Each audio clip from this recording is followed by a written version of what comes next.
The Primeira Liga, also known as Liga NOS for sponsorship reasons, is the top professional association football division of the Portuguese football league system.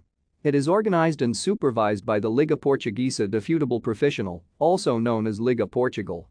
As of the 2014-15 season, the Primeira Liga is contested by 18 teams, with the two lowest-placed teams relegated to the Liga Pro and replaced by the top two non-reserve teams from this division.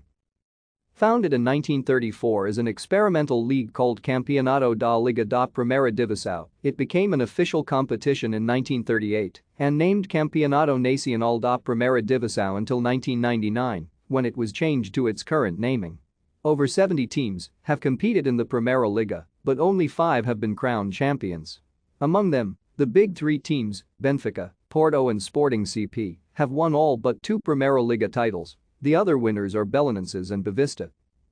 The Primeira Liga has increased its reputation in recent years, occupying the 6th place of UEFA's National League ranking as of 2021.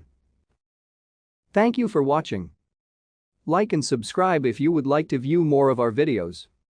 Have a nice day.